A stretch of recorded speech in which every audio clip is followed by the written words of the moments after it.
பெரிய Mahalakshmi stop stop நிறுத்துறேன் stop. என்னாச்சு?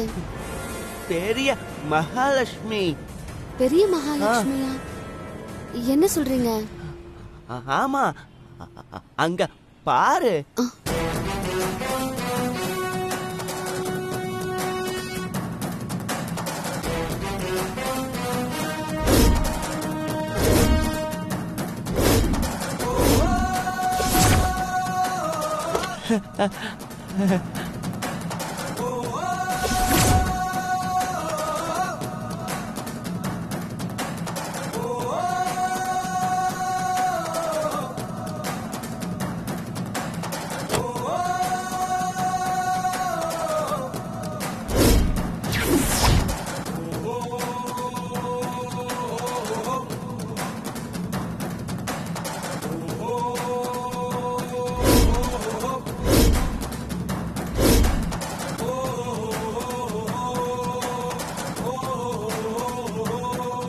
அம்மா பார்க்க நம்மள மாதிரியே இருக்காங்களே, யார் இவங்க?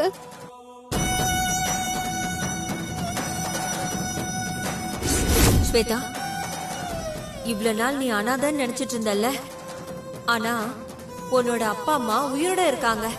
நாடி ஜோசியர் உன் ஏடு பார்த்து ஜோசியர் கிட்ட சொல்லிருக்காரு. நாடு ஜோசியர் சொன்னது உண்மையா? இவங்க என் அம்மாவா இருப்பாங்களோ? கண்டிப்பா இவங்க என் அம்மாவா தான் இருக்கணும்னு எனக்கு தோணுது. அம்மா,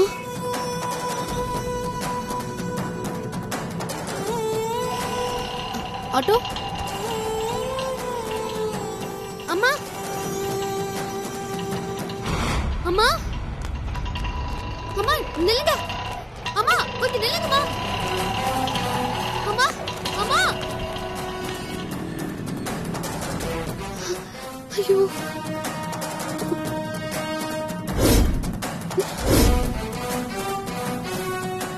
ஸ்வேதா, பெரிய மகாலட்சுமிய பார்க்கணுமா? வா, நம்ம கார்ல போய் ஃபாலோ பண்ணி புடிச்சிடலாம். சரி வாங்க.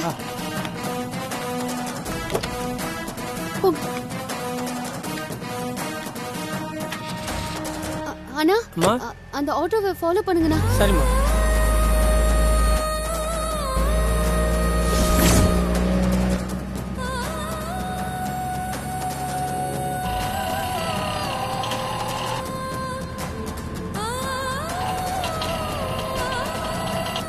அண்ணா கொஞ்சம் வேகமா போங்கண்ணா.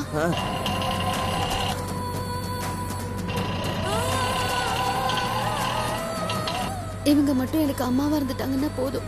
நான் அனாதை இல்லைன்னு ஆயிடும். என் வாழ்க்கையில இழந்ததெல்லாம் எனக்கு திரும்ப கிடைச்சிரும். அண்ணா கொஞ்சம் சீக்கிரமா போய் அந்த ஆட்டோவை பிடிங்கண்ணா. போறோமா?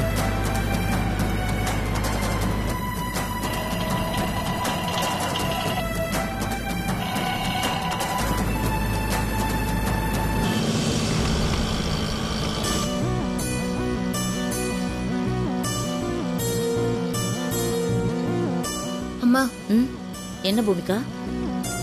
கல்பனா ஆண்டி கிட்ட நீ போய் பேசுறது ஒர்க் அவுட் ஆகும்னு நினைக்கிறியா? கன்ஃபார்மா ஒர்க் அவுட் ஆகும். பாப்போம். நீ எதுக்கும் கவலைப்படாத. நானும் பாட்டியும் சேர்ந்து ஏதாவது கோல்மால் பண்ணி ஸ்வேதா கல்யாணத்தை முடிச்சா மாதிரி உன் கல்யாணத்தையும் கண்டிப்பா முடிச்சிருவோம். நீ கவலைப்படாத. நான் உன்னதாமா நம்பி இருக்கேன். ஒன்னும் பிரச்சனை இல்ல, எல்லாம் நல்லபடியா முடியும். எனக்கு இப்ப இருக்க பயம் எல்லாம் எப்ப ராசாத்தியும் ஸ்வேதாவும் மீட் பண்ணிப்பாங்களோன்னு தான். ஏமா அப்படி சொல்ற? ராசாத்தி நம்ம வீட்டுக்கு வந்துட்டு போனதுல இருந்து எனக்கு பக்கு பக்குன்னு இருக்கு. அவங்க 2 பேர் மட்டும் மீட் பண்ணிட்டாங்கன்னு வை, அதுக்கப்புறம் தான் உண்மையான பிரச்சனையே ஆரம்பிக்கும்.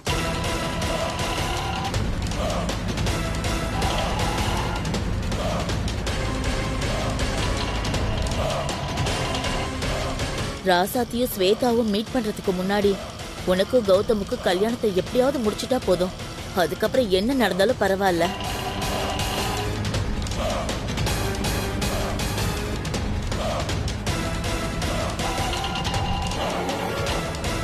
அண்ணா கொஞ்சம் சீக்கிரமா போய் அந்த ஆட்டோவை பிடிங்கண்ணா.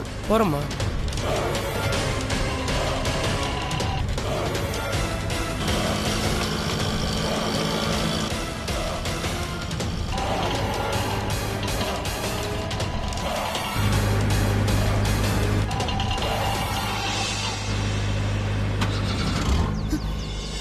அண்ணா என்னாச்சுண்ணா? என்னன்னு தெரியலம்மா.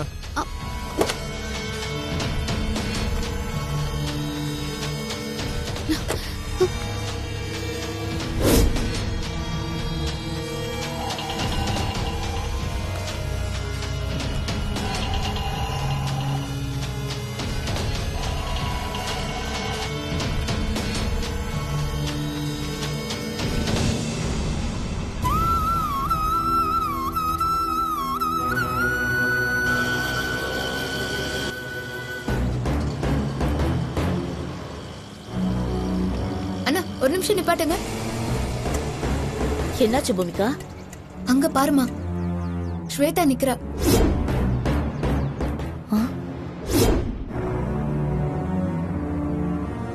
இங்க எதுக்காக நிக்கிறாங்க?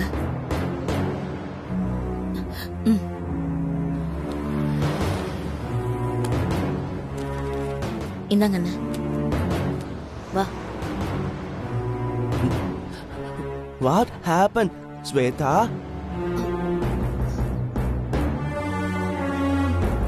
ஸ்வேதா, என்னாச்சு ஸ்வேதா? இங்க வந்து நிக்கிறீங்க? கண்மணிமா, நான் என் அம்மாவை பார்த்தேன்.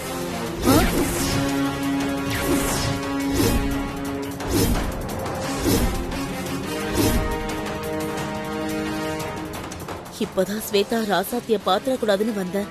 நான் பயந்தா மாதிரியே இந்த குண்டச்சி ராசாத்திய பாத்துட்டாலே. என்ன ஸ்வேதா சொல்ற? ஆமா கண்மணிமா, அச்சசலா என்ன மாதிரியே ஒருத்தவங்கள நான் பார்த்தேன்.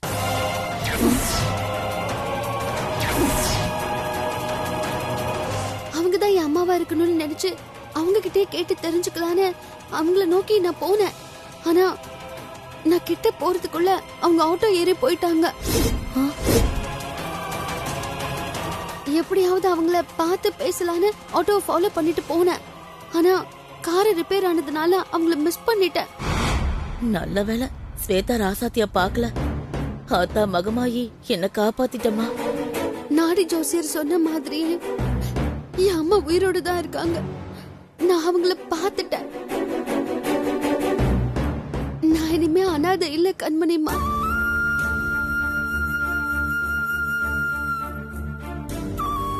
நீங்க தானே என்ன எடுத்து வளர்த்தீங்க. அப்போ என் அம்மாவை பத்தி உங்களுக்கு கண்டிப்பா தெரிஞ்சிருக்கும்.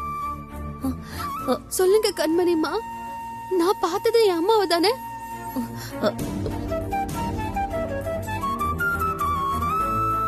அம்மா சொல்லுங்கம்மா, நான் பார்த்தது என் அம்மாவை தானே? அவங்க பாக்குறதுக்கு என்ன மாதிரியே இருந்தாங்க? வெள்ள அளவு அணையை மீறி போயிடுச்சு. இதுக்கப்புறமும் அணைய திறக்கலன்னா அணை உடைஞ்சு போயிடும். ராசாத்தியும் ஸ்வேதாவும் நெருங்காதபடி உடனே இப்ப ஏதாவது பண்ணி ஆகணும். இல்ல நாம மாட்டிப்போம். என்ன கண்மணி அம்மா யோசிச்சுட்டே இருக்காங்க?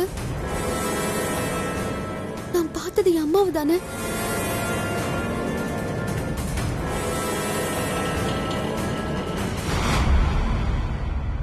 இதுக்கு மேலயும் உண்மையை மறைக்கிறதுல அர்த்தம் இல்ல. உண்மைய சொல்ல போறாங்களா? சரி வீட்டுக்கு வா, எல்லாம் பேசிக்கலாம்.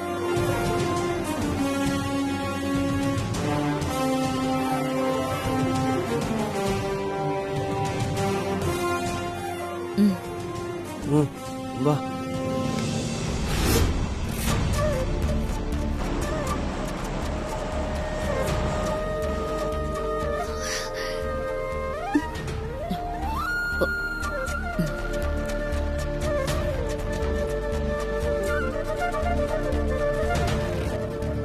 சொல்லுங்க கண்மணிமா.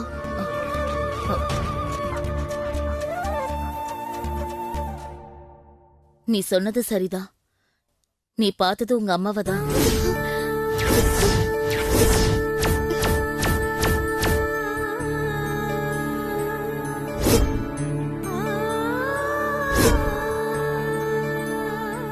நீங்க சொல்றது உண்மையா? நான் பார்த்தது என் அம்மாவை தானா? அப்போ என் அம்மா உயிரோடு தான் இருக்காங்களா? அப்போ நான் அனாதை இல்ல. நான் அனாதை இல்ல. என் அம்மா உயிரோடு தான் இருக்காங்க. 20 வருஷமா என் அம்மா இல்லாம நான் எவ்வளவு கஷ்டப்பட்டிருக்கேன் தெரியுமா? என் கஷ்டமெல்லாம் தீர போகுது. நான் என் அம்மாவை பார்க்கணும், அவங்கள கட்டி பிடிக்கணும், அவங்க கைய பிடிச்சுக்கிட்டு இந்த உலகம் பூரா சுத்தணும், அவங்க கையால நான் சாப்பிடணும், அவங்க மடியில படுத்து தூங்கணும். இவ்வளவு நாளா என் அம்மாவை பிரிஞ்சு ஒரு அனாதையா நான் எவ்வளவோ கஷ்டப்பட்டுட்டேன்.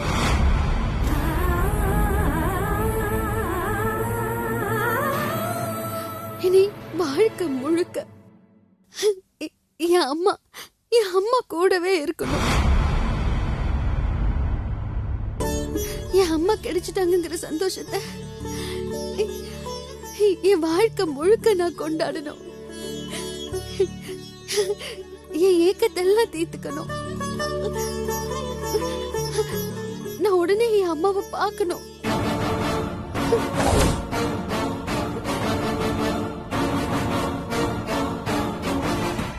என்ன இவ உடனே பாக்கணும்ன்றா? கண்மணிமா, கண்மணியம்மா, என் அம்மா எங்க இருக்காங்கன்னு உங்களுக்கு தெரியுமா? தெரிஞ்சா சொல்லுங்கம்மா. என் அம்மா கிட்ட என்ன உடனே கூட்டிட்டு போங்கம்மா. நான் உடனே என் அம்மாவை பார்க்கணும். ஸ்வேதா, கொஞ்சம் பொறுமையா இரு. நான் என் அம்மாவை பார்க்கணும். கொஞ்சம் பொறுமையா இரு ஸ்வேதா. என் அம்மா உயிரோட தான் இருக்காங்கன்னு தெரிஞ்சு நான் தூரத்துல இருந்து அவங்கள பார்த்ததுக்கு அப்புறம் என்னால எப்படிமா பொறுமையா இருக்க முடியும்? அம்மா, நான் என் அம்மாவை உடனே பார்க்கணும். ஏதாவது சமாளி. சொல்லுங்கம்மா, நான் என் அம்மாவை பார்க்கணும். எங்க இருக்காங்கன்னு சொல்லுங்க. உங்க அம்மா உனக்கு எட்டாத தூரத்துல இருக்கா, போதுமா? எட்டாத தூரமா? ஏதோ சொல்ல வர்றா. என்ன கண்மணி அம்மா சொல்றீங்க? நான் சொல்றத முதல்ல நீ முழுசா கேளு. அதுக்கப்புறம் நீ உங்க அம்மாவை போய் பார்க்கலாமா வேண்டாமான்னு முடிவு பண்ணிக்கோ.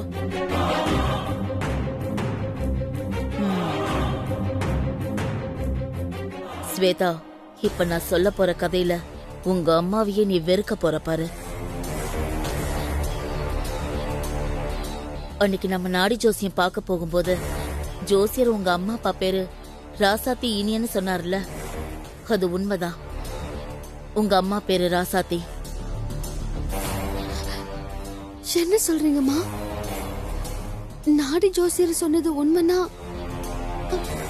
நீங்க என்கிட்ட ராசாத்தியும் இனியனும் நான் வளர்ந்த அநாத ஆசிரமத்தை நடத்துறவங்கன்னு ஏன் போய் சொன்னீங்க? எல்லாத்துக்கும் காரணம் இருக்கு ஸ்வேதா. எல்லாம் உன் நன்மைக்காக தான் அப்படி போய் சொன்னேன். என் நன்மைக்காகவா? ஆமா, நான் சொல்றது உண்மை. நீ முழுசா கேட்டா உனக்கு எல்லாமே புரிஞ்சிடும். பாட்டி, அம்மா என்ன உண்மையா சொல்ல போறாங்க? அதாண்டி எனக்கும் தெரியல, கொஞ்சம் வெயிட் பண்ண. உங்க அம்மா வெளியாள் இல்ல. உங்க அம்மாவும் நானும் ஒரே வீட்ல மருமகள்களா இருந்தவங்க.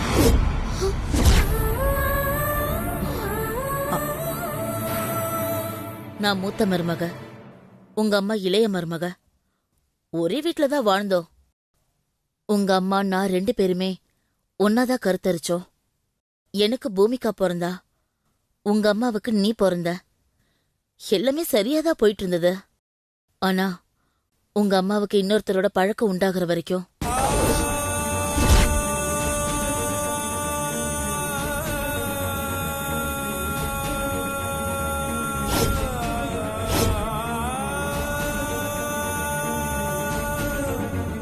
நாம சொல்றத நம்புறாளா?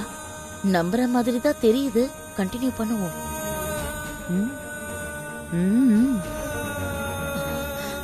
அந்த தகாத பழக்கத்தால உங்க அம்மா உன்னை நம்ம குடும்பத்தை எல்லாம் விட்டுட்டு அவர் கூட ஓடி போக முடிவெடுத்து ஓடி போயிட்டா.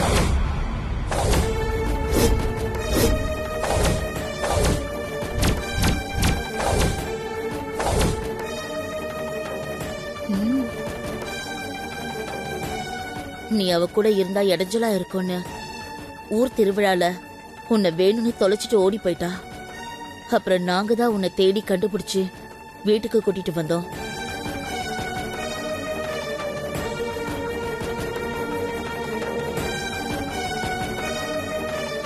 உங்க அம்மா ஓடி போனதுனால குடும்பத்துக்கே பெரிய அவமானம். வெளியே தலை காட்ட முடியல. ஊர்க்காரங்க பேச்ச காது கொடுத்து கேட்க முடியல. அதான் இனிமே அந்த ஊர்லயே இருக்க முடியாதுன்னு அந்த ஊரை விட்டே வந்துட்டோம். கொஞ்ச நாள்ல இந்த சோகத்திலேயே உங்க அப்பாவும் போயிட்டாரு.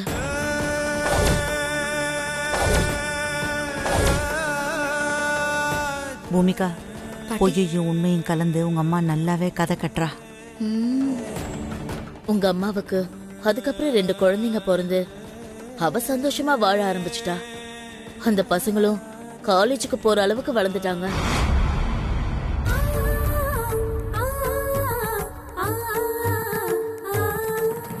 உன்னை வேணான்னு நினைச்சு ஓடி போன உங்க அம்மாவை பத்தி உனக்கு என்னைக்குமே தெரிய வேணான்னு நினைச்சுதான் நாங்க உன்னை அனாதைன்னு சொல்லி வளர்த்தோம்.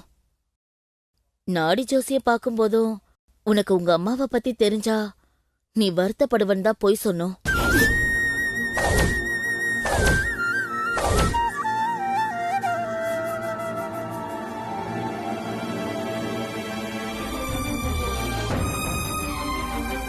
இப்ப சொல்லு ஸ்வேதா, நாங்க பண்ணது தப்பா?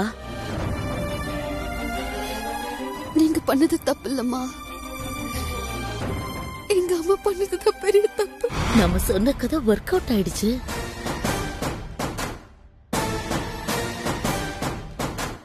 எத்தனை வருஷமா எங்க அம்மாவை ஒரு தடவையாவது பாத்திர மாட்டோமான்னு நான் தினமும் எங்க இருக்கேன். ஆனா இப்போ இப்படி ஒரு அம்மாவுக்காக எங்கனது நினைச்சு அவமானப்படுறேன்.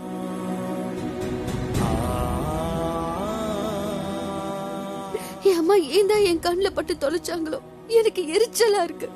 அப்படி சொல்லாத ஸ்வேதா. 1000 தான் இருந்தாலும் அவ உனக்கு அம்மா. அப்படி இன்னொரு தடவை சொல்லாதீங்கம்மா. என்னால அதை ஏத்துக்கவே முடியல. என் அம்மா மட்டும் இன்னொரு தடவை என் கண்ணுல பட்டாங்கன்னா, ஏன் இப்படி பண்ணீங்க, சின்ன வயசுல என்ன விட்டுட்டு போனீங்கன்னு நாக்க பொடிங்கிற மாதிரி 4 கேள்வி கேட்பேன். ஐயோ, ராசாத்திய பார்த்து இவ இப்படி கேள்வி கேட்டா குட்டு வெளிப்பட்டுடுமே, நாம மாட்டிக்குவோமே.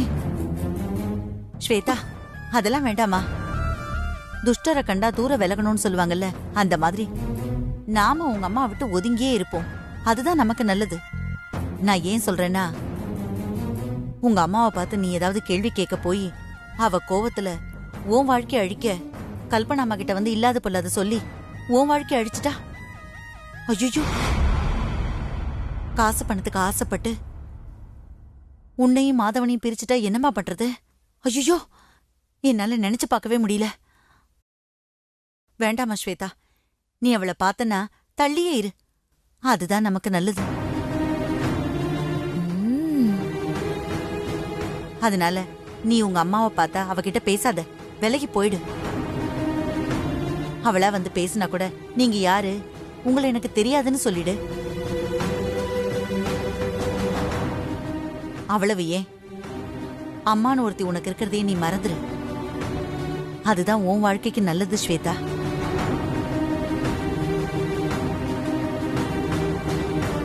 நீங்க சொன்னா சரிதான் பாட்டி. நான் இனிமே என் அம்மா மூஞ்சில முழிக்கவே மாட்டேன்.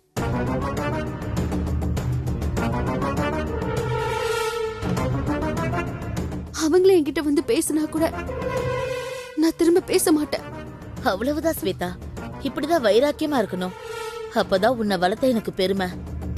இனி உன் வேலை எல்லாம் பூமிகா கௌதம் கல்யாணத்தை நடத்தி வைக்கிறது மட்டும்தான். ஏன் சொல்றேன்னா, என்னோட 2 பொண்ணுங்களும் ஒன்னா ஒரே வீட்ல சந்தோஷமா வாழணும். அதான் என் ஆசை. எனக்கு அது போதும். அந்த சந்தோஷத்திலேயே என் கடைசி வாழ்க்கையை நான் தள்ளிடுவேன்.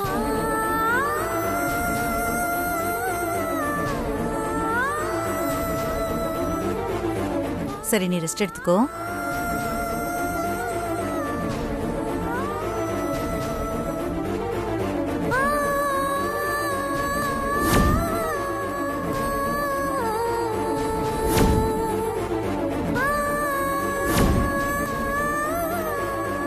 அவங்க அம்மா ஒருத்தரோட ஓடி போயிட்டா. அவளுக்கு 2 குழந்தைங்க பிறந்து அவங்க சந்தோஷமா இருக்காங்க. அதுக்கப்புறம் ஊர்க்காரங்க பேசின பேச்செல்லாம் காது கொடுத்து கேட்க முடியல. அவமானம் தாங்க முடியாம நாங்க ஊரை விட்டே வந்துட்டோம்.